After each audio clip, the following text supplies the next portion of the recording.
All attendees are in listen-only mode.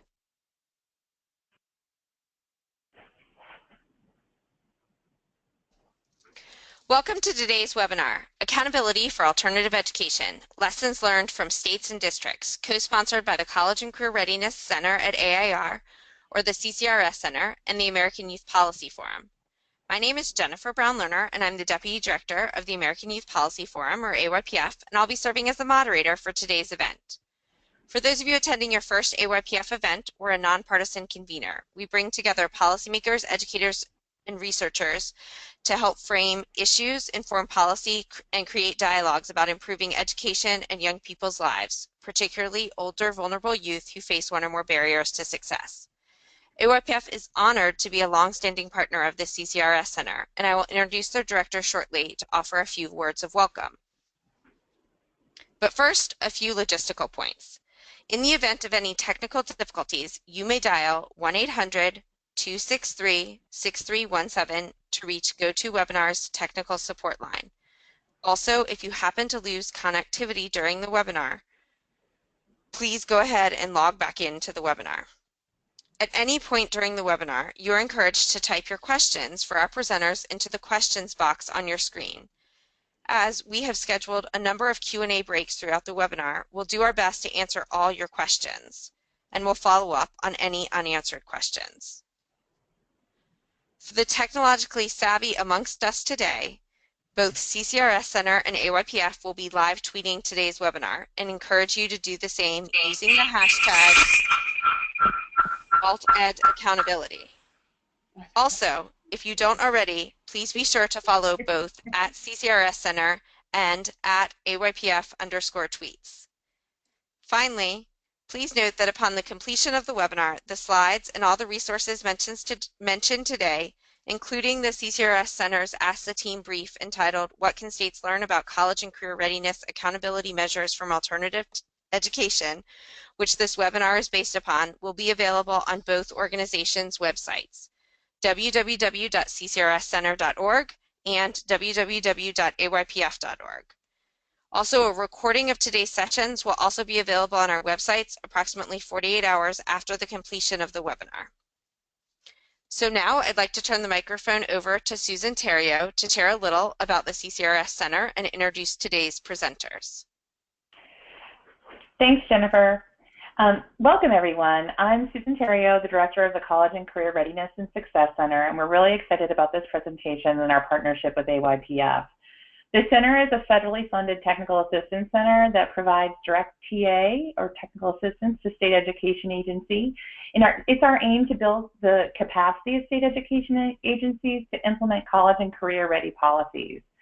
By providing technical assistance through universal, targeted, and intensive support, we really focus on bringing forth the best evidence-based and promising practices, intent on ensuring that state education agencies have the content with specific evidence on implementation, or emphasis, on implementation supports that are both customized and customizable, but based on specific state contexts.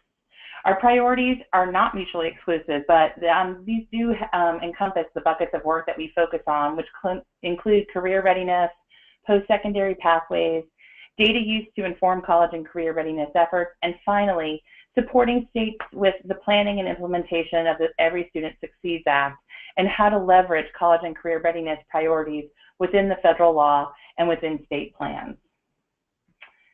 So now I'd like to introduce our presenters in the order that they'll be speaking, and we'll be pausing after each presentation to answer questions from the audience.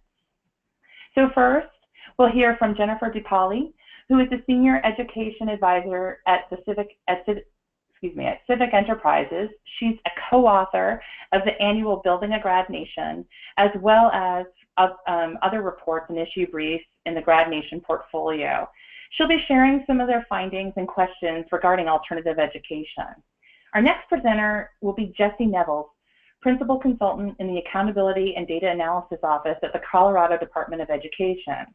Through her work at the Colorado Department of Education, Ms. Neville is responsible for managing policy and data analysis projects associated with the Colorado Education Accountability Act, including longitudinal growth, accreditation, and accountability.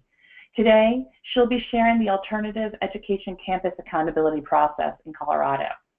Then, we'll hear from Portland Public Schools' Kristen Plumo, who is the Director of Contracted Alternative Schools, and she will share about the process for selection and accountability. She's going to be joined by Carla Gay, who's the Director of Early Warning Systems, and who will be sharing the vision for accountability moving forward within Portland Public Schools. Our final presenter will be Corinne Deeds, Policy Associate at AYPF, who is the co-author of the College and Career Readiness and Success Center's Ask the Teen Brief mentioned earlier by Jennifer.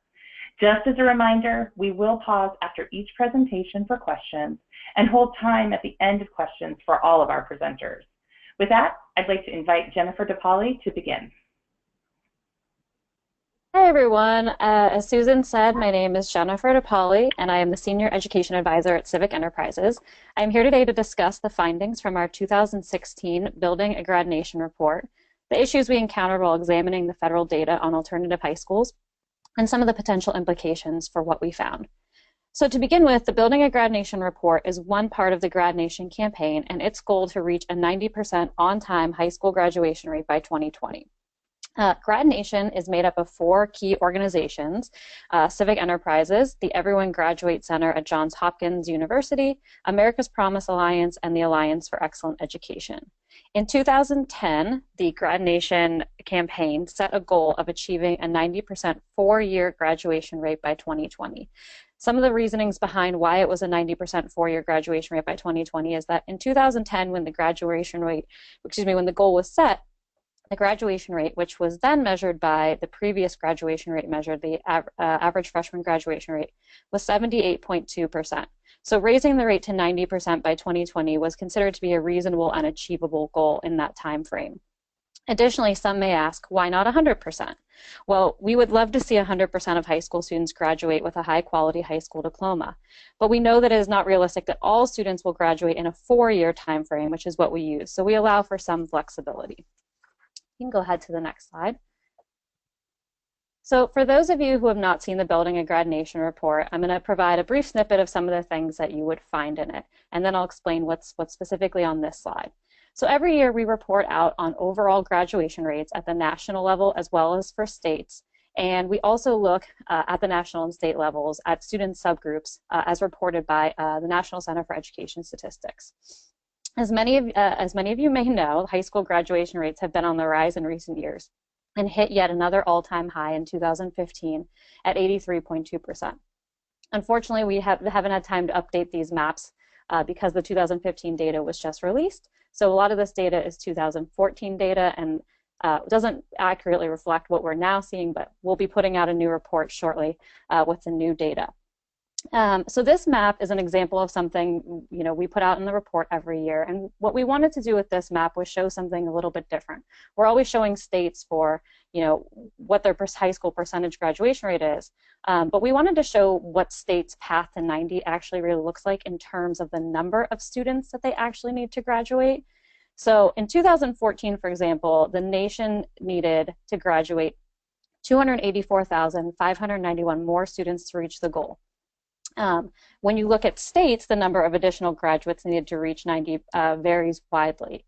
In most places, reaching the goal means engaging a relatively small number of students and makes the path forward appear that much more attainable. The challenge most states need to contend with is ensuring not only that their overall graduation rate is raised to 90%, but that various student subgroups are also hitting that mark. This is especially true for students of disabilities and Black and Hispanic, Latino, and low-income students in nearly every state with significant populations of these student subgroups. And as you can see on this map, there are a lot of states that have 5,000 or fewer students that they need to graduate in order to reach 90%. And unfortunately, there's a handful of states that have 20,000 or more. Those also tend to be much larger states, thankfully. So percentage-wise, it makes sense. But this should give you a good idea of where states stand in terms of reaching that goal. And as you can see, there's only one state, Iowa, that actually has reached that 90% goal. But for their student subgroups, as I was saying, they still have some room to grow there. So go ahead to the next slide.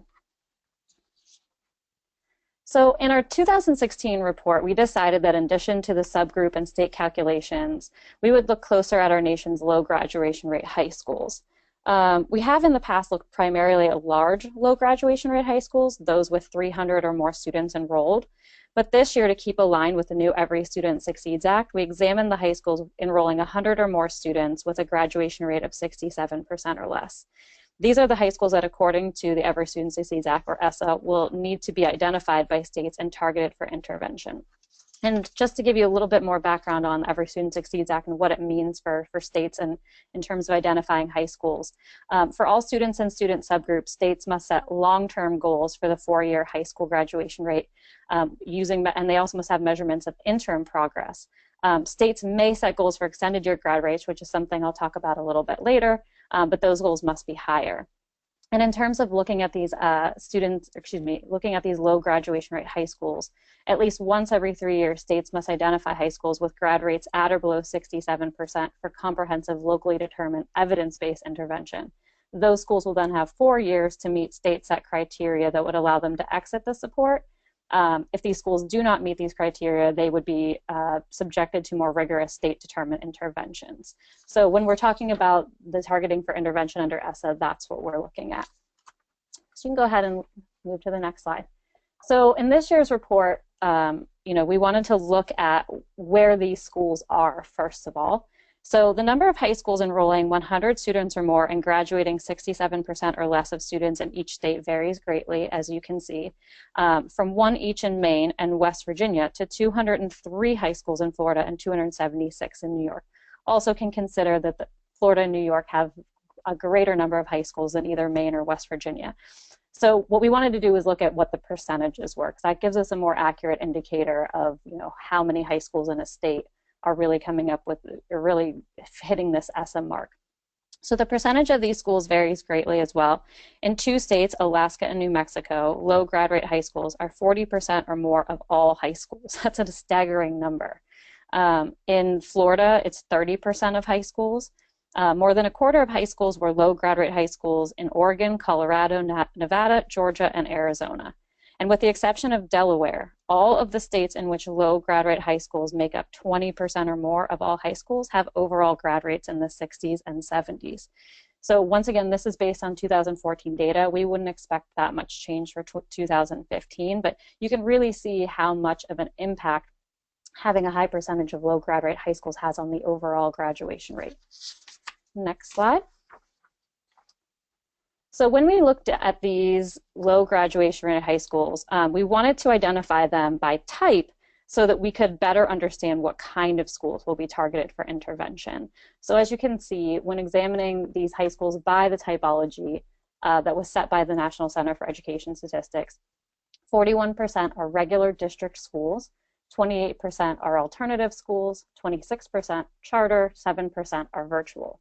Now, just to make sure we're all on the same page here, charters and virtuals can fall into any of the other categories, including regular or alternative. So for our purposes, we separated out charter and a virtual from any regular school. So like I said, those 41% are regular district schools. They're brick and mortar schools. We also looked at when we actually pulled out charters and virtuals from alternatives. So we were just looking at alternative schools that were like these brick and mortar district, they will fall under the district umbrella. So when removing them, 23% of all low graduation rate high schools were alternative, the district operated alternative schools. So this allows us to focus a little more intently on the schools that make up large percentages in each school type category. So on the next slide, we can see a bit of a better breakdown, even if it's a lot of information. So this slide provides a more complete breakdown of the different school types. You can see special ed and vocational. We chose not to focus on those schools because, as you can see, they make up a very small number of total schools, and they also educate a very small proportion of the high school students in the nation. And just keep this in mind also that this is only for public high schools. This does not include private high schools. So the two that we really wanted to look at in particular for this year's report, or really we really looked at regular, alternative, charter, and virtual. For the purposes of this webinar, look more at regular and alternative just to give a comparison. So for regular district high schools, they make up 84% of all high schools and 84% of total students.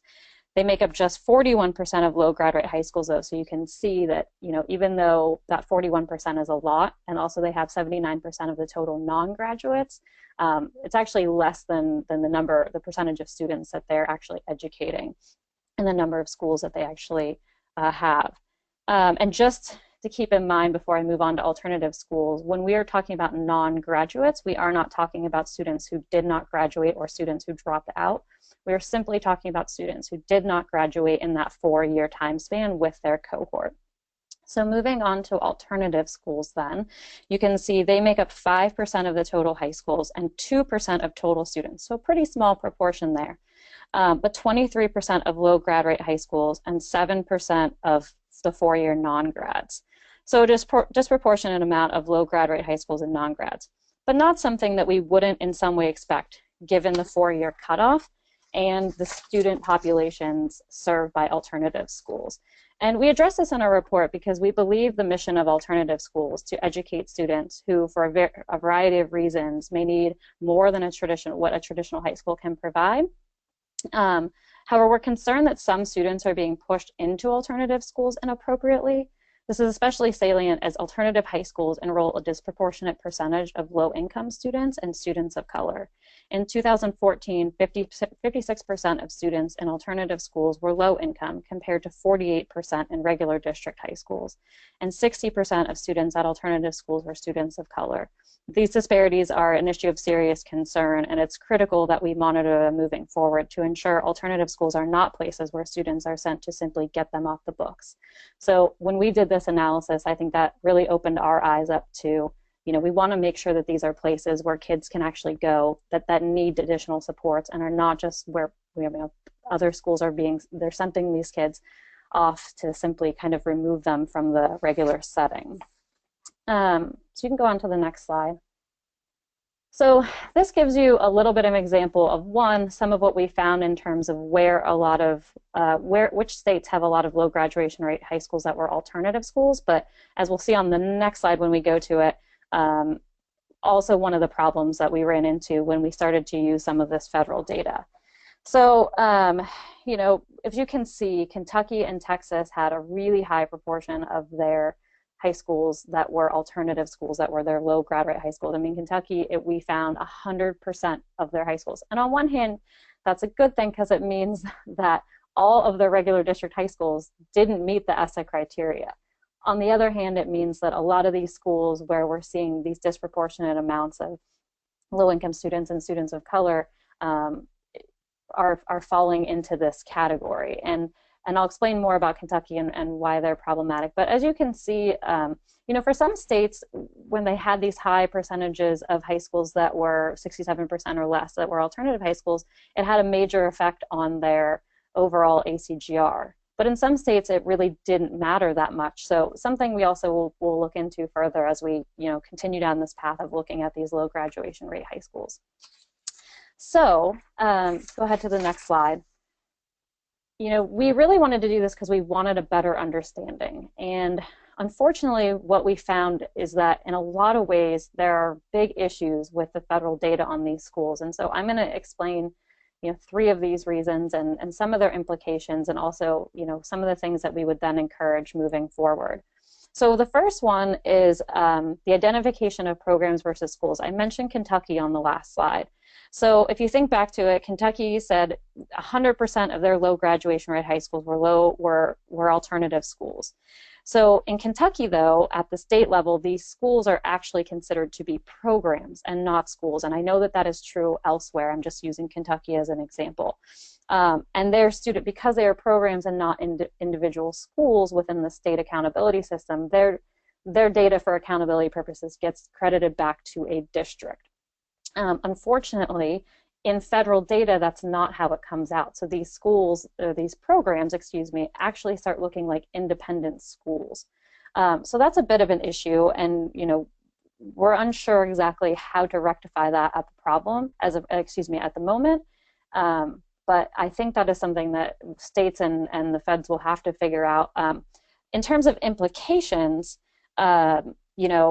for ESSA, when Kentucky chooses to identify their low-performing high schools, their low grad rate high schools, this could be an issue if using federal data. I think that given the leeways that ESSA provides, though, and seeing how states will be identifying them using their data, I believe that issue may be minimized. So the programs versus schools is a problem in terms of we don't want to identify these programs as independent schools if they are not. So there really may be more of an issue for people like me who report using federal data. The second problem is the misidentification of alternative programs in schools and federal data. So you have up here what the NCES definition of an alternative school is. So it's a public elementary or secondary school that, 1, addresses needs of students that typically cannot be met in a regular school, 2, provides non-traditional education, 3, serves as an adjunct to a regular school, or 4, falls outside the categories of regular special education or vocational education. So it's a fairly broad definition. And a big problem with this is that because there is no one big standard federal definition, and states then also define alternative schools under their own definitions in many cases, that what gets considered an alternative school in federal data and state data is often completely different.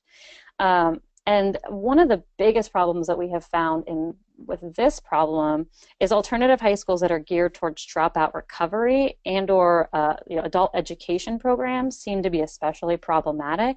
So I'll give 2 brief examples. So in California and across the country, but I'll focus specifically on California, the SciTech program, which is primarily a dropout recovery program, they have been listed as a regular school in federal data. However, anybody who knows of the SciTech program, and within the state, they actually have tried to tell state people that they need to be identified as an alternative program, but yet they're still being identified as a regular school.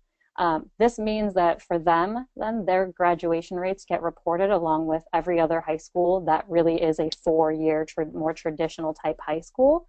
And so it looks like their graduation rates are really, really low, when obviously they're not as low as they would seem. And it's a big problem. I mean, we had some of these schools that were reporting 12% graduation rates at the federal level.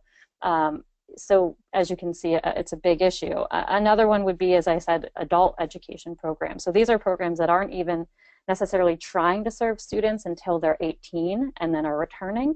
So an example of this would be the Excel centers in Indiana.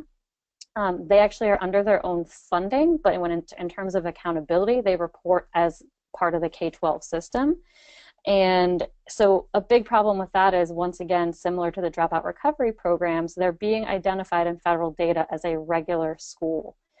So when we try to compile these things together and make sense of what's going on, these schools are falling in looking like they have really low graduation rates, and really it's that they have a completely different mission and really don't fall under the typical 4-year graduation rate, the 4-year cohort model. And then last, we have these issues with using a 4-year cohort graduation rate. This is something that we thought about, and the reason why we use a 4-year cohort graduation rate is because it really is the only standard measure that is collected across all 50 states and then reported on the national level. So it is the only rate right now that is comparable across the entire United States.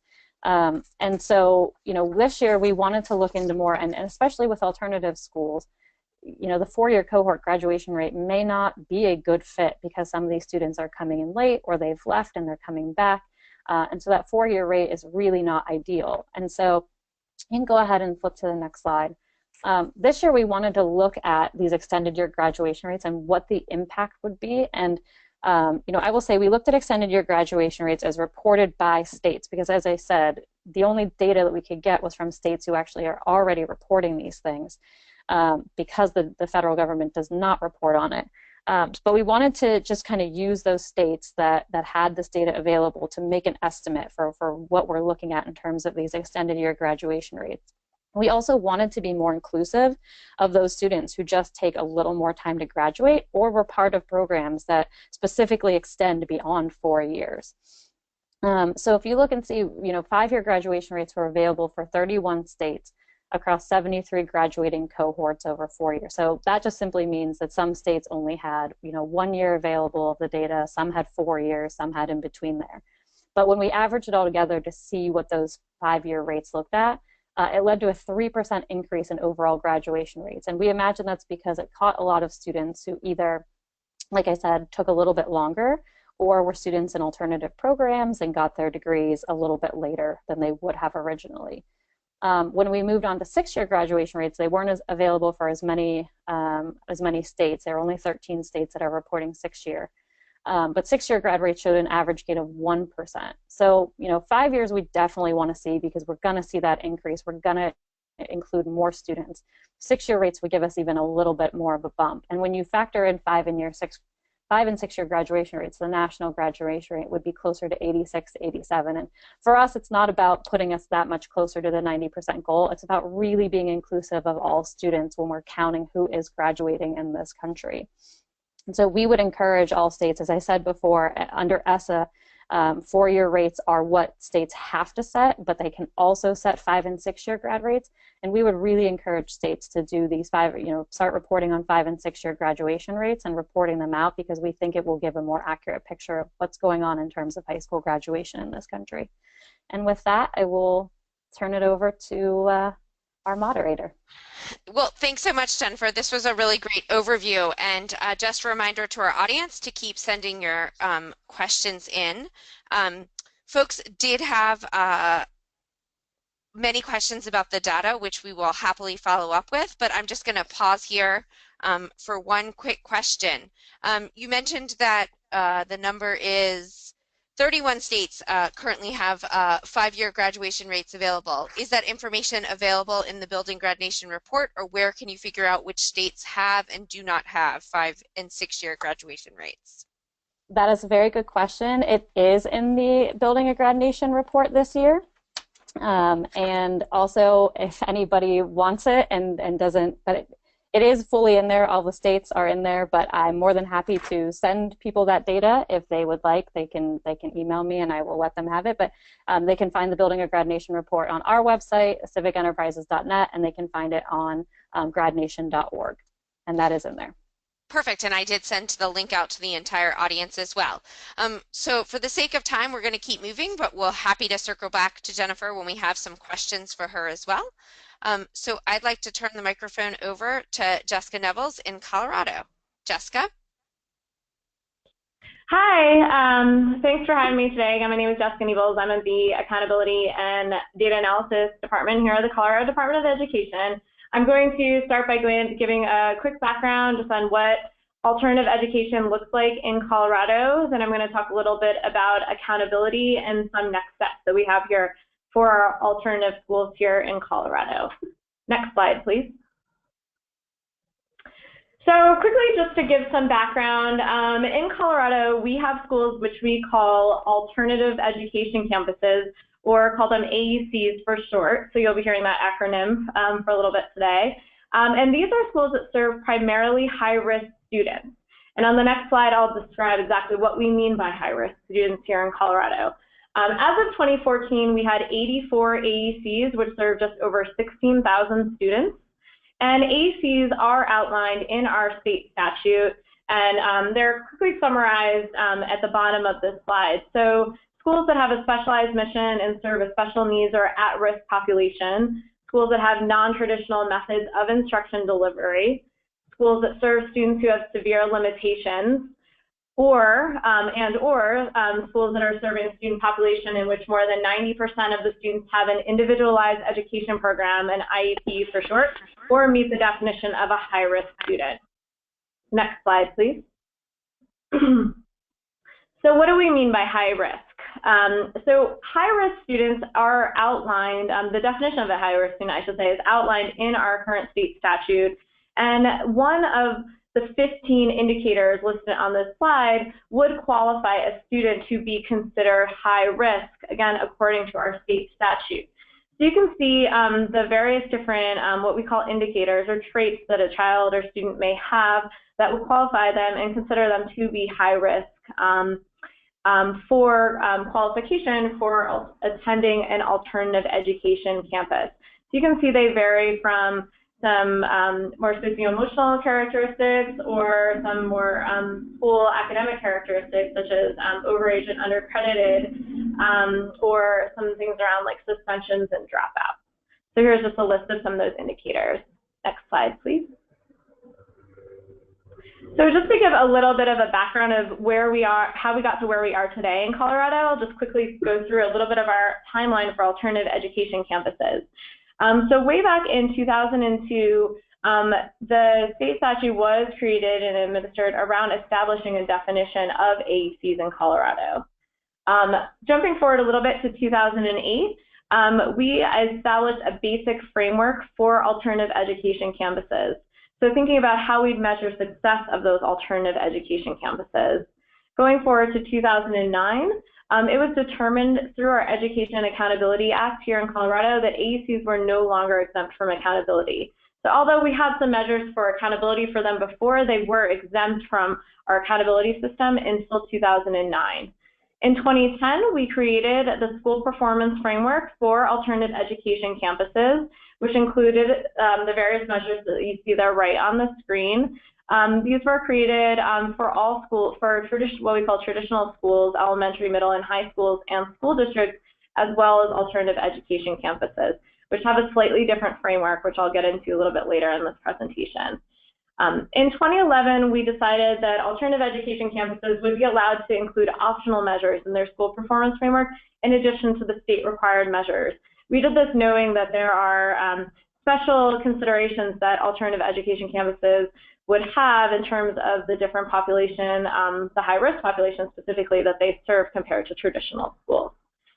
In 2015, thinking over the past 5 years what the current alternative education framework looks like, House Bill 151350 created an AEC accountability work group to refine and update the current AEC accountability system that we have in Colorado today. So going through a little bit of revisions after 5 years of AEC accountability. And then in 2016, there was another House bill that passed based on the work group recommendations from that AEC work group, which modified the minimum percentage of high-risk students required for an AEC and also modified some high-risk indicators. And I'll get into that a little bit at the end of my presentation. Next slide, please. So now I'll give the background in terms of the specifics of AEC accountability here in Colorado. Next slide, please. So as I briefly mentioned on the previous slide, the way we evaluate schools and districts in the state of Colorado is what we call our school and district performance frameworks. There are 3 distinct performance frameworks that we have here in the state. We have one for elementary and middle schools, which you'll see on the top left-hand part of that slide. We have one for high schools as well as school districts. And then we have another one for alternative education campuses on the bottom of the slide. The main difference between the first 2, the elementary, middle schools, and high schools and districts school performance frameworks is the inclusion of post-secondary and workforce readiness measures for high schools and districts. But all schools look at academic achievement and academic growth, which are the blue and the yellow parts of the pie chart. So jumping down to looking at the alternative education campuses school performance framework, you'll see that there is also an inclusion of post-secondary and workforce readiness measures. There's also a measure included for academic achievement, also academic growth, and then we've included a 4th measure there for looking at student engagement measures, which comprises 20% of the school performance framework. Next slide, please. So giving a little bit of information in terms of what is included in the school performance framework for alternative education campuses, you'll see a little bit of that on this slide. I know there's a lot of information here, but I'll go through it pretty quickly. So those performance indicators on the left-hand part of the slide, academic achievement, academic growth, student engagement, and post-secondary workforce readiness, all have different weights depending on whether the AEC is elementary, middle school, or high school. And then also includes state required measures and optional measures and metrics if the AEC chooses to include those.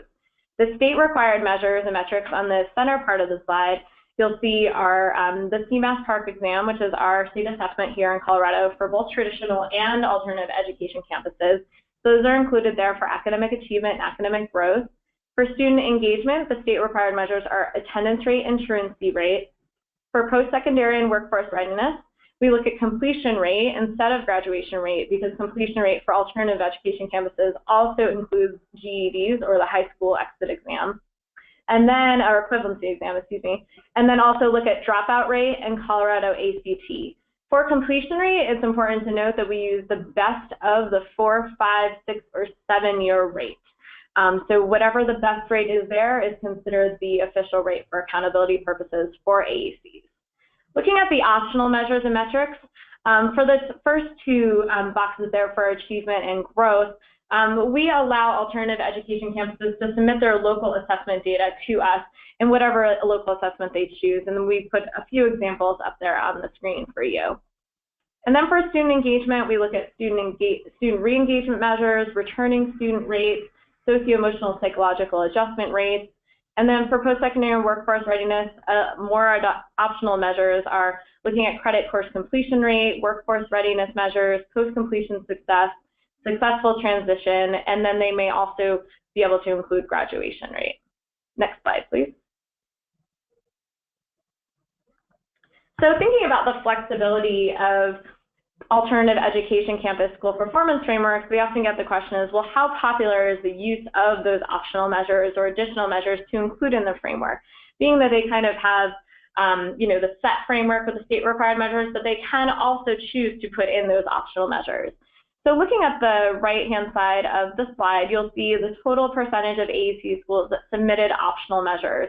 And you'll see that about half submit optional measures for each of the 4 performance indicators, with academic growth being the most popular indicator where they will be submitting optional measures. Growth is very important in the state of Colorado. We have the Colorado growth model, which has been replicated across several other states.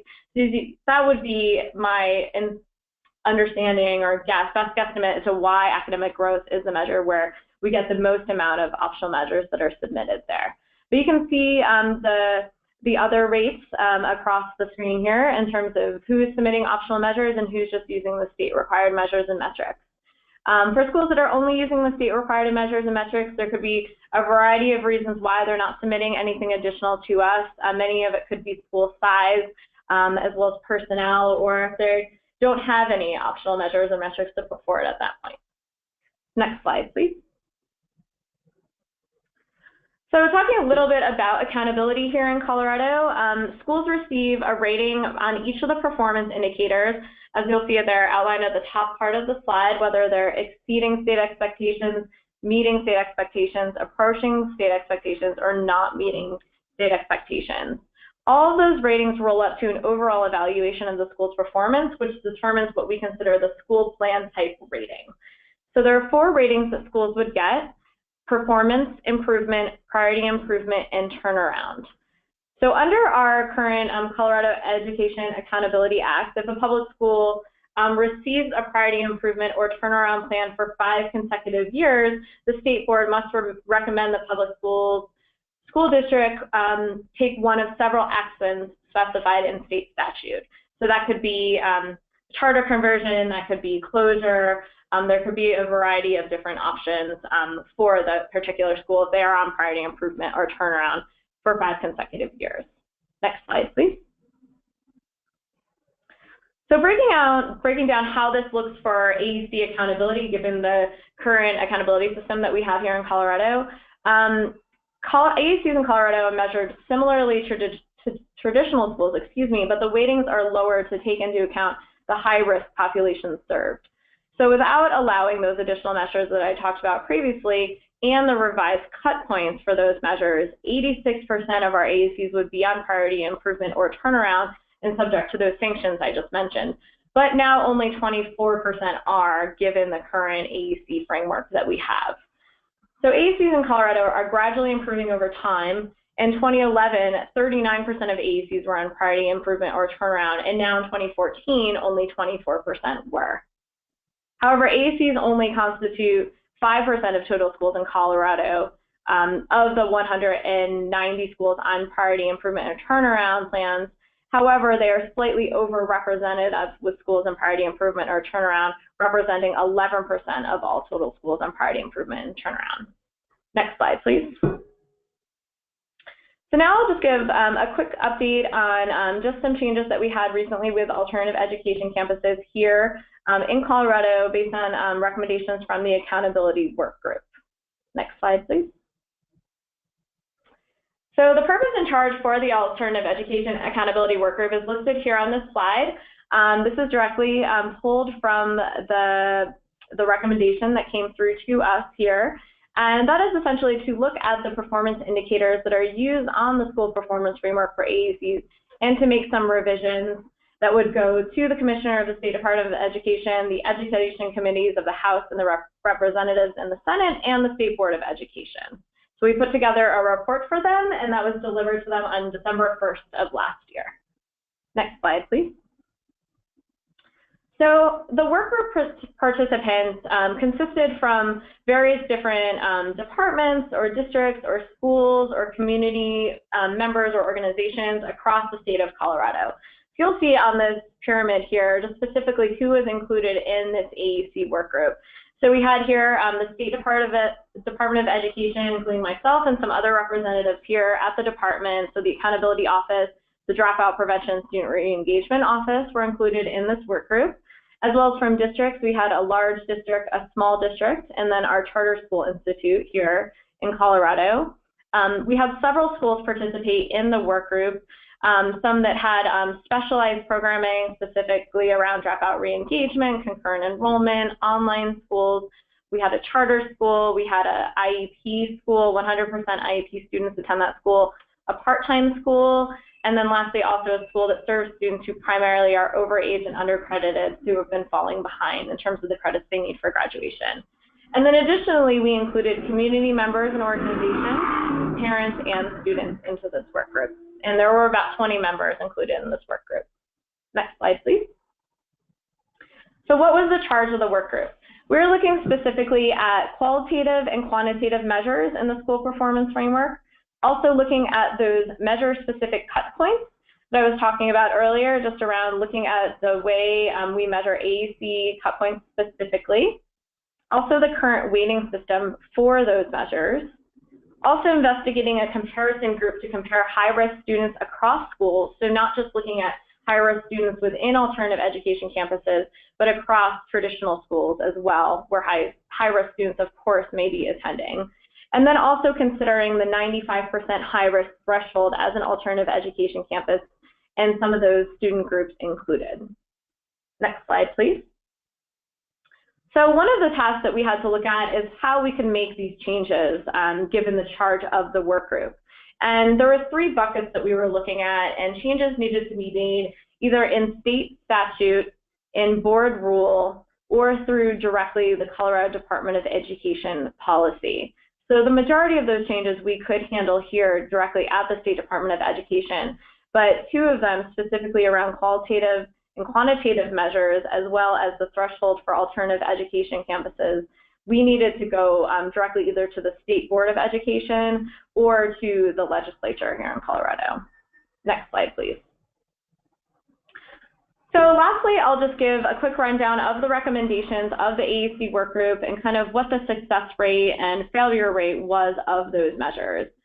So for qualitative and quantitative measures, we recommended that we include an opportunity measures indicator unique to a school's design and mission, and to also pilot a school quality review process.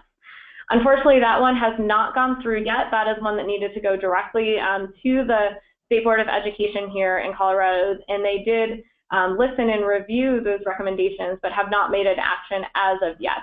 We are going to be continuing our conversations with them, so hopefully we will be able to move forward on those recommendations in the future. Next, we were looking at measure-specific cut points.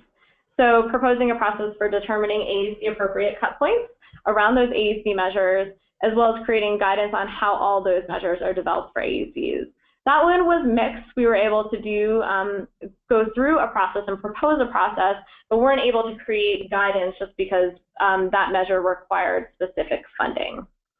Around the current weighting system, We were able to move forward with weighing achievement and growth results by the number of students included in each measure rather than weighting each measure equally. So that one we were able to do here. And the one around investigating a comparison group to compare high-risk students across schools, we were not able to move forward on that measure just because that required a significant amount of research and funding. And then lastly, a 95% high-risk threshold as an alternative education campus, and some of the student groups included. The recommendation was to lower the threshold of an AAC from 95 to 90% high risk, and that was passed through the legislature here. And then also expand upon 5 criteria of student groups included in the high risk threshold. So that was also made, those modifications, were made in state statute. So I think that's all I have for you today. Thank you, and I think I can open this up to questions if there's time. Yes, and thanks so much, Jessica. This was a great overview of all the great work that you've done in Colorado. I just have a couple of clarifying questions that folks have sent in, and just another reminder to folks to submit your questions via the questions box. First, when you talk about AECs, can you be clear if they are exclusively high schools or whether or not they also include elementary and middle schools? Thank you. That's a great question. The majority of the alternative education campuses here in Colorado are high schools, but there are a good number, I would say a handful of them that serve grades 6 through 12, and about 5 or 6 that serve grades K through 12. Those schools that are serving the lower elementary school grades typically are the schools that are 100% IEPs, that serving special needs students almost entirely. Great, that's a really important clarification. Another question came in about the work group, wondering about the diversity of stakeholders that was represented, and wondered if teachers were a part of the work group. That's a great question. We actually didn't have any teachers that participated in the work group formally. They were open meetings, so there were teachers that attended the meetings, but weren't as formal work group members. The school representatives were principals. Perfect. And then we had a couple of questions about the optional measures, and I'm not sure we'll be able to get to all of them, but if you can just provide some clarity on whether or not the optional measures are in place of the required measures or in addition to the required measures, and how you collect that information for the optional measures. Is it just reported from the districts or pulled from state data sources? Thanks, great question. Schools AACs are required to use the state required measures, and then they have the option to include those optional measures. So if you have, if you're imagining an AAC school performance framework, you'll have the state required measures for everyone, and then there may be additional spots in there for those optional measures if they chose to include them. The process by which we collect those data, it does vary depending on the measure. Some of them, like returning student rate, is something that we can do in-house. So if that is an optional measure that a school would like, we can do that for the school. But for the majority of those measures, like submitting local assessment data or submitting any course completion or credit information, that needs to be collected directly from the school.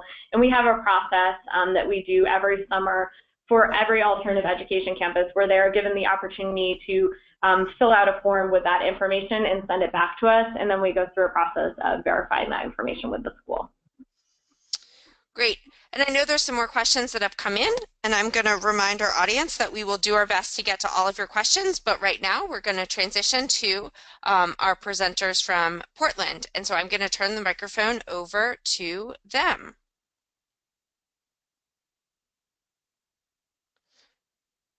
Oh, we can't hear you quite yet. Let's make sure they're unmuted. Carla and Kirsten? Good morning. We hear you. Good morning. This is Kirsten, Director of Alternative Schools for Portland Public School District, and I'm Carla Gay, who is the Director of Early Warning Systems. Good morning. Next slide. So I'm going to talk a little bit about our process for contracting with alternative schools and our accountability processes. To begin, we open up a 5-year bid process and allow all contracted schools to apply. From that group, we select our schools that we decide to contract with, and we develop yearly contracts that are renewed annually with each of those contract schools. Those yearly contracts call for alternative accountability measures. Currently, we have about 47,000 kids in Portland Public School District, with about 1,100 of those students going to 12 alternative schools. So in Portland, an alternative school is more of a program that is embedded within a nonprofit or could be a private alternative school. And although they're standalone programs and schools, their data feeds directly into district data. The state of Oregon allows us to fund those schools at full or 80% per pupil net operating expense, and that's based on average daily attendance. In order to attend an alternative school, a student needs to meet one of the 3 indicators of attendance, behavior, or course performance.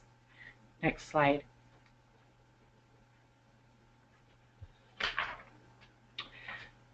So the metrics that we're currently using were established over a 2-year period about 4 years ago by PPS staff and alternative school leaders. Our goal was to implement those metrics for 3 years as a probationary period or pilot time, and we're currently in the 4th year of that. So we're looking at reviewing those metrics and updating and changing them to continue to speak on behalf of the alternative schools. Each year, as school starts, I meet with the CBOs, the alternative schools, and I set goals based on the school's previous metrics and previous data. And then at the end of the year, that data is compiled to create an accountability report card for each individual school, and also a district-wide alternative accountability report card. And you're going to see a copy of that in the next couple slides. Next slide. So within our framework, we have basically 3 different areas that we collect data for. The first is academic progress, successful completion, and school connection.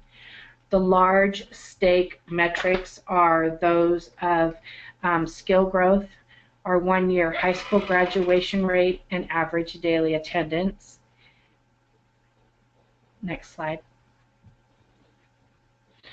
So specifically, some of these indicators include academic progress.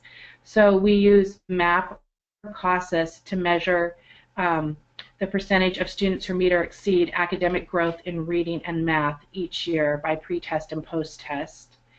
Successful completion is the students who meet or exceed college readiness scores. School connection, we use the metric of our annual retention rate, so students that are enrolling and sticking in or graduating or completing a GED from the alternative school. And finally, school climate. In the past year, we recently required our alternative schools to complete the Portland Public School District Successful School Survey. And this is just recently I received the data from that survey for the alternative schools, and we'll be using that data to compile and to look at and create socio-emotional and climate metrics for our alternative schools. These are the key metrics for all of the alternative schools that we work with in the district. Next slide. So this is an example of our PPS Alternative School report card, the finished product. And this is a report card for the entire district alternative program. So this combines our contracted alternative schools as well as our in-district alternative schools. And as you can see, the front page paints a picture of the population that we serve through our alternative programs and helps kind of outline the needs and the diversity of the students that we serve. The second page shows the metrics on a sliding scale and shows how we've done in each of those areas collectively. Next slide. Hi, all. This is Carla Gay, and thank you, Kirsten. So what Kirsten just shared with you was an overview of our alternative school framework. And when we created that framework, we were thinking that our alternative schools and programs, both in district and contracted, we weren't measuring the right things, and particularly as Jennifer De Paoli noted in the first set of slides, that many of these students are completing their high school diploma or GED, just not in 4 years. So that was the impetus for us to create some additional metrics to really look at if the students were completing. In the process of that, what we've also noted is that many of our alternative schools have become places where kids go when our comprehensive or neighborhood high schools didn't know how to serve them properly. So what we are moving towards in this district is trying to wrap in our alternative schools and their metrics into a larger framework of an early warning system or a multi-tiered system of support. So for those of you who aren't familiar with an early warning system, there are 3 key indicators that also align with our alternative ed enrollment criteria, and that is looking at data through attendance, through behavior, and through course performance, or the ABCs. And when we notice that the data is indicating that students are not meeting certain thresholds of attendance, or are struggling in behavior, or are not meeting certain milestones in their academic or course performance, then we have some goals to use that data to promote a systemic use throughout our schools, to identify, intervene, and monitor students early, and then to try to make sure that they're getting the supports and services they need at the appropriate level in the school where they started their schooling experience, not waiting for them to struggle and then putting them in a new location. And really, the underpinning of all of that is that dropping out is a process, not an event. Next slide, please. So another way to think about an early warning system with alternative education as a component of that is along a continuum of a comprehensive strategy. And on one end of the continuum on this slide, you see prevention, and then which could be akin to a tier 1, intervention, which could be akin to tier 2, intensive intervention, tier 3, and re-engagement, which I like to think of as a tier 4, although that's not in a traditional multi-tiered framework. Throughout all of that, we want to eliminate the dropout pipeline, establish a proactive system for identifying indicators of risk factors, those are the ABCs, use teams of data, have the trained teams to use data to determine and apply appropriate interventions based on the level of risk, and then monitor and evaluate our impacts of our interventions so that fewer students require intensive intervention and re-engagement. And for those students who do require intensive intervention and re-engagement, then there are the appropriate metrics and supports in place. But it's not all students, it's a much more intensive number. And of course, the goal is to align our data tracking and intervention efforts to support all students. Okay, next slide, please. Okay, so here you have another way to think about this. And this is where many states are using an early warning system in support of a multi-tiered system of support. So on the bottom, you'll see data tracking systems and aligned implementation. And behind, you've got attendance, behavior, and course performance. Those are the structures of an early warning system. And then, of course, up front are the multi-tiered systems of support. We often think of re-engagement at the top of the tier or even a 4th tier. And alternative ed is somewhere in the 3rd and 4th. What you're going to see in the next few slides is that although that's how we often think about those two concepts, that are the early warning system and the multi-tiered system, what you're going to see is that within any school, you can also have a multi-tiered system where you've got your universal supports. And it really depends on what percentage of your kids need what sorts of supports and then how you apply that in a school framework. So I think that covers it for me. Go ahead, next slide. Thanks, Jennifer. Okay, so I imagine many of you who are on this webinar come from an alternative school setting, and you might recognize this inverted triangle where you're spending a great deal of your metrics trying to individualize different students' needs. You're spending some of your time and measurement for a smaller, less intensive group, and then you're spending the least amount of time on the smallest number of kids. And that leads to high burnout for staff and not necessarily appropriate metrics for the majority of the kids you're serving. So the goal here would be to invert that triangle, and I think you might need to go to the next click, Jennifer. Yeah, yeah, so that it looks more like that, where it looks like the previous slide too. Let's see. Yes, I think that's it. Okay, thanks, Jennifer. You can go ahead to the next slide. So when we started thinking about how do we align an early warning system with an alternative school metrics, what we thought of is that we've got multiple tiers, and you'll see on the left-hand side of this slide there are 4 tiers. And then we took the language of early warning system, attendance, behavior, course performance, which you see across the top, and sort of crosswalked that with Portland Public Schools alternative accountability framework. And you remember Kirsten's shared with you the 3 main categories of our framework: school connection, school climate, and then academic progress and completion. So what we did was we crosswalked our alternative accountability framework with the early warning system to try to create more of a matrix of what are appropriate metrics based on the numbers or percentage of kids in any given setting, and then really look at it from there. So what you see here is an example of that. This is just some initial thinking. So in Tier 1, the attendance, that would be that your threshold is that students are maintaining a 90% or better attendance. Your behavior is that there's 0 behavioral incidents, and that the course performance and academic progress, there's a standard 1-year goal growth and 4-year on-time graduation. In a comprehensive setting, that might be the majority of your students, and if it's not, then you need to be looking at what universal supports need to be in place for that to become your students. And then similarly, as you move up the tiers or down the tiers to Tier 2, you see that you might change the language slightly so that you're accommodating those kids who maybe are struggling with 90% attendance, but that becomes your goal, and perhaps your threshold is more of a small group intervention.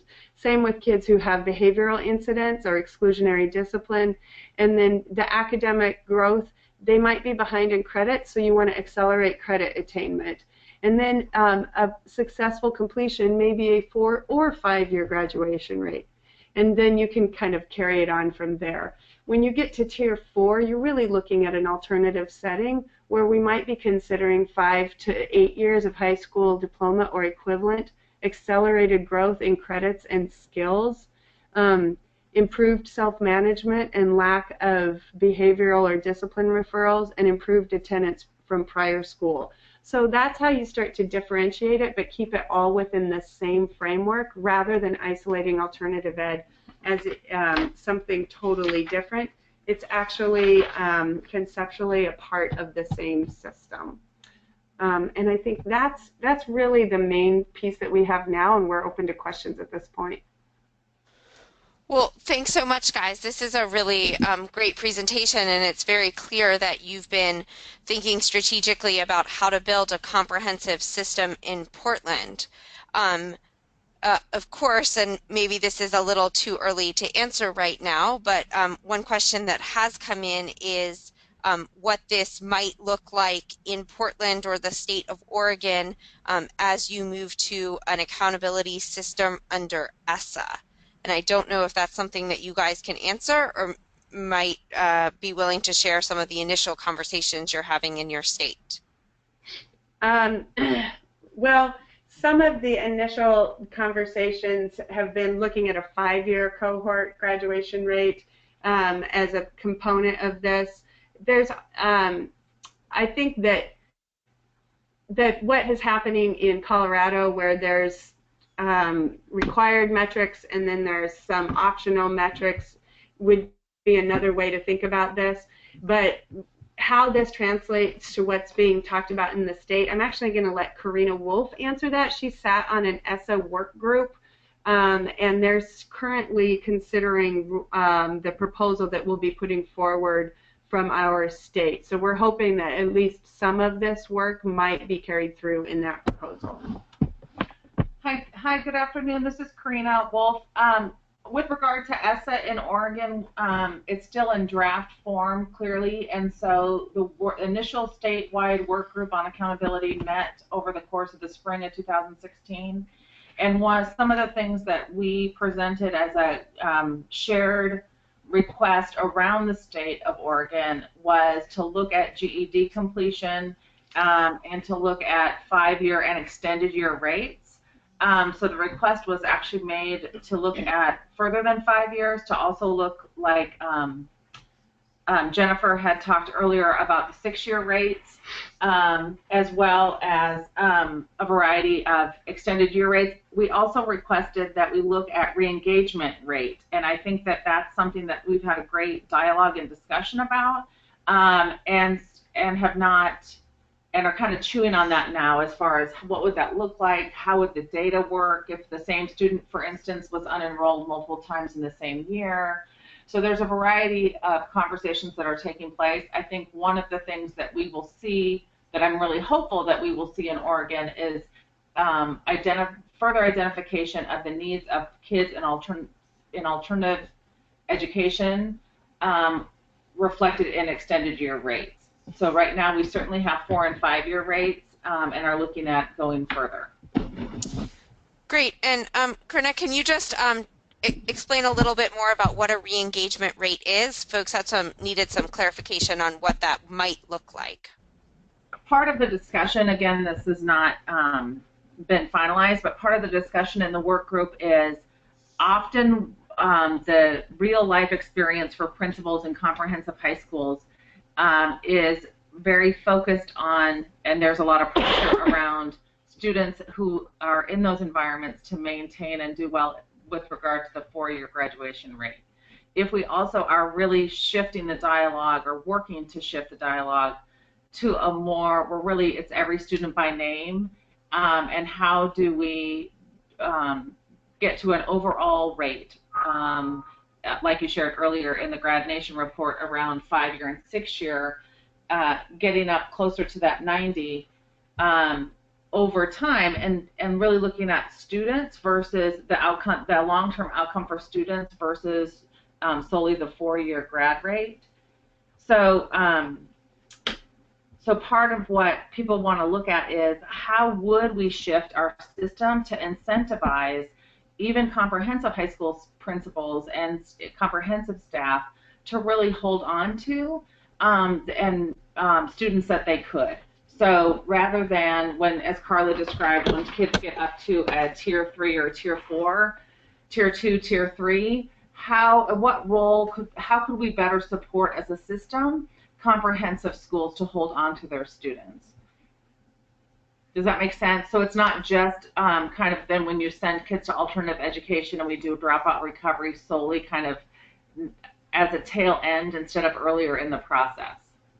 No, it makes a lot of sense, and I thank you guys for sharing, especially as I know many of these conversations regarding ESSA are still in their draft stages and nothing is finalized, but really appreciate the thinking that you and your colleagues in Oregon have around ensuring that you include the needs of at-risk and students who have dropped out. And with that, I'm going to transition us to our final speaker, Corinne Deeds, who is the co-author of What Can States Learn About College and Career Readiness Accountability Measures from Alternative Education.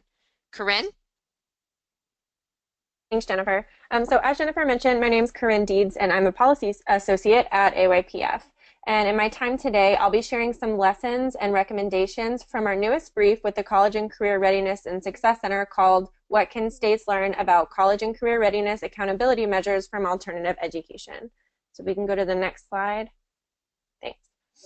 This brief describes some of the various alternative accountability measures states are using to gauge the college and career readiness of students served in alternative education settings. So just to clarify, by alternative measures, we're referring to accountability measures that assess the college and career readiness of students educated in any setting that serves at-risk or high-risk youth, which I'll explain a little bit more in just a minute. So we can go ahead to the next slide. Thanks. In the space of alternative education, as we've already seen on this webinar, we can tell that there are a lot of challenges with terminology and definitions. So for the purpose of this brief, we zeroed in on a few key components of alternative education and defined them accordingly. So the first point of clarity is what we mean by at-risk youth. The alternative accountability measures we describe in the brief refer to educational settings that serve the types of students listed on this slide, such as those who are chronically absent, who are pregnant or parenting, who have previously dropped out of school, or who have been involved in the juvenile justice system. So I won't go into all of these in detail here since they're pretty consistent with the populations that were pointed out earlier in the webinar. So if we can go to the next slide. Thanks. Another point of clarity is the type of educational setting we're talking about. States define alternative education differently, and some don't actually define it at all. And since there's no federal definition of alternative education, we really wanted to focus on accountability measures for alternative programs. So that includes programs within schools, as well as alternative schools themselves, which are entire schools or campuses designed to serve a unique body of students. The instructional formats of these settings vary, but can include in-person or traditional learning environments or online learning. So a lot of the virtual schools Jen Nepali mentioned earlier are included here if they're targeted for at-risk students. These settings are generally characterized by their emphasis on personalized learning. So that can mean more flexible schedules, smaller student-teacher ratios, career-oriented themes, and project-based curricula tailored to the needs of their students. Some of these settings are authorized by the state, such as in Colorado, and others are authorized by a local entity, which we saw in Portland Public Schools. Sometimes students can be referred to these programs or schools, and other times students can voluntarily choose to enroll.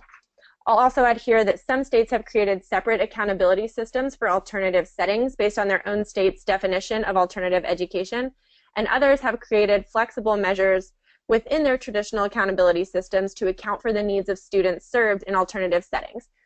In the paper, we don't go into detail on the various states' approaches, but AYPF is in the process of conducting a scan of how all 50 states are handling accountability in alternative settings, and we plan to have that completed in 2017. So next slide. Thanks. The bulk of this brief is focused on the types of measures states are using to account for the college and career readiness of their students in alternative settings. So in researching these states' various approaches to accountability for these settings, we found that measures tended to fall in one of three overarching categories: readiness to receive education, demonstration of learning, and readiness for college and career. The first category is readiness to receive education. Measures in this category reveal whether alternative settings are creating the necessary conditions for student learning. This includes things like attendance and behavior metrics, which we consider to be preconditions for academic learning to occur. Rather than using absolute attendance numbers, these measures look at things like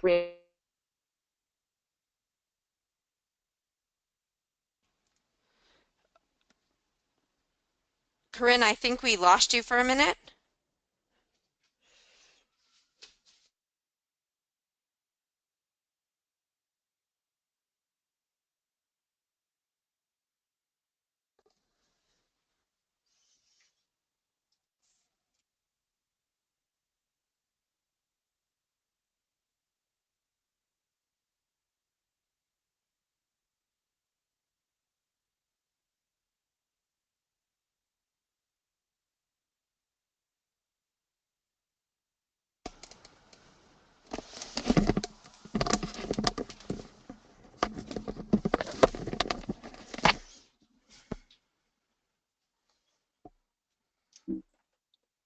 Can you guys hear me? Can you guys hear me? Yes, we can hear you now. Oh, okay, I'm so sorry. Where is the last thing? What's the last thing you heard? Do you want me to start over at this slide? Yes, please. Okay, sure. So I'll just go through really quickly. This slide is just describing what what was the bulk of the paper, which is these categories of measures. So the first category is readiness to receive education. Measures in this category reveal whether alternative settings are creating the necessary conditions for student learning. So this includes things like attendance and behavior metrics, which are similar to the ones that we were just hearing about from Portland. So rather than using absolute attendance numbers, these measures are looking at things like re-engagement and attendance growth. So you can see some examples in the chart, and there are also further descriptions in the paper as well as some more examples. So Colorado student engagement measures and Portland school connections metrics are exactly the types of measures we're talking about in this category. The second category is demonstration of learning. These measures are more in line with typical measures of academic progress, but in alternative contexts, they tend to focus more on growth rather than absolute achievement. So Portland's skill growth metric, which is based on specialized growth targets in reading and math, is a good example of this. Washington State also has a measure for their re-engagement programs that rewards schools when students obtain relevant credentials or experiences, like work-based learning experiences, or when they improve their math or reading levels. So it just acknowledges that growth can be demonstrated in a variety of ways. In general, these types of measures take into account where students are starting out.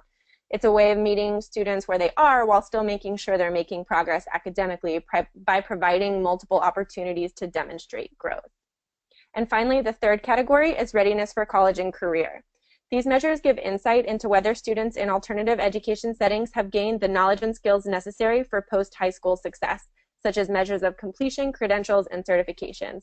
So Portland's one-year graduation rate and other types of cohort graduation rates could fall into this category. And I just want to underscore here the importance of extended year graduation rates, as we've all talked about on this webinar already, especially for alternative education settings who serve students who may have longer trajectories due to their circumstances. These measures are not exclusive to alternative settings. So many states have measures of college and career readiness, and their traditional accountability system, like we saw with Colorado's post-secondary and workforce readiness measure, that's applicable to all high schools. But what's critically important for alternative settings is the additional flexibility to tailor to the population served, and in some cases to weight things a little bit differently. So if you can go to the last slide. Thanks. So to wrap up, I'll just briefly outline our three considerations for states as they work to build accountability systems for traditional and alternative schools. So the first consideration is to assess college and career readiness using a variety of measures throughout students' academic trajectories. This can include more traditional measures like completion, but as Carla pointed out, we know that readiness begins much earlier than completion. Other measures that assess how schools are preparing students may appear in the readiness to receive education and demonstration of learning categories, such as attendance, behavior, and work-based experiences and trainings. These can be applied throughout high school and are especially relevant for students educated in alternative settings. The second is to identify measures that reflect the overall growth of the student and not just academic proficiency. Accountability systems should take into account that at-risk students often start from different academic baselines and may learn at different paces than students who are educated in traditional settings. Assessing the growth of students' college and career readiness over time may be a more appropriate means of ensuring preparedness than measures of absolute academic proficiency. In addition to measuring attendance growth, states can use other growth measures as well, which are related to conditions for learning, such as student behavior, suspension rates, student punctuality, persistence, or academic growth measures. And lastly, leverage ESSA to support at-risk students. ESSA presents an opportunity to review state accountability systems, ensuring that they create equal opportunities for all students to graduate college and career ready. For example, extended year graduation rates, which we've talked about, provide states with an incentive to support at-risk students who may take longer to graduate due to circumstances external to the classroom. And under ESSA, all states are allowed to set goals relative to extended year graduation rates. This example and the other measures that we've highlighted in this brief illustrate how states can use the flexibility afforded by ESSA to develop new accountability systems to ensure that all of their students are adequately prepared for life beyond high school. So overall, what we found is that measures for alternative education tend to be much more focused on growth, emphasize multiple pathways to success, and acknowledge the multiple opportunities students have to demonstrate learning. And while we know it's imperative for alternative education settings, we believe that this lens is potentially useful and beneficial for all students in all settings. And with that, I'm happy to take some questions if we have time. Great. Thanks so much, Corinne, and thanks for bearing with us as we had a slight technical difficulty. No problem. Just a reminder to the audience that we are going to open it up to questions for our entire panel right now, so feel free to continue to submit your questions in the questions box. And Corinne, first question for you is, you mentioned leveraging ESSA, or Every Student Succeed Act, to support vulnerable populations, and we focused a lot on extended year graduation rates and some potential measures. Can you talk about any other opportunities that you might see that perhaps weren't mentioned in the brief? Sure. So as many folks on the line have probably heard about many times, ESSA requires state accountability systems to include a fifth non-academic indicator of student success, or co-academic as we like to call it. And I think this is an opportunity for us to look in a really holistic way at what we want young people to know and to be able to do when they leave high school. And I actually think alternative education does a really good job of that already.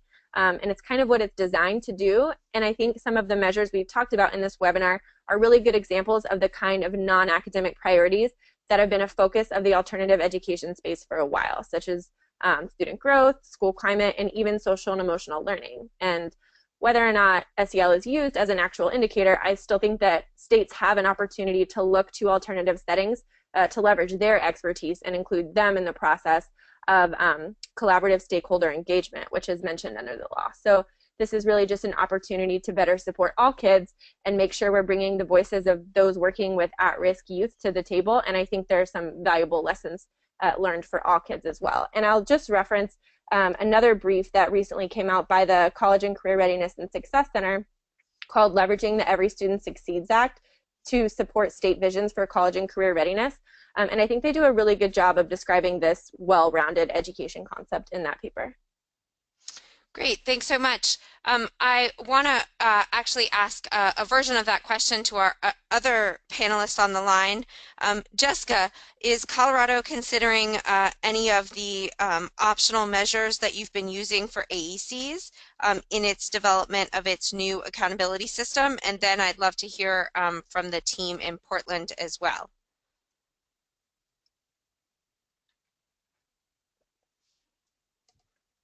Oh, Jessica, hang on. I'm not quite sure if you're unmuted yet. Okay, try again. Great, thanks. Yeah, no, thanks for that question. Yeah, that's a really great question. The optional measures that we're using for AECs, we are considering as part of our ESSA work group conversations that we're having for possible new measures for the school performance frameworks. The ones that we were thinking about for that fifth indicator, or that additional indicator, are around attendance measures, but again, those are just preliminary conversations that we're having. We also do have a good handle on collecting those data, so we are looking to other options as well. Great, and let's go ahead and unmute the team in Portland and have them answer that question as well.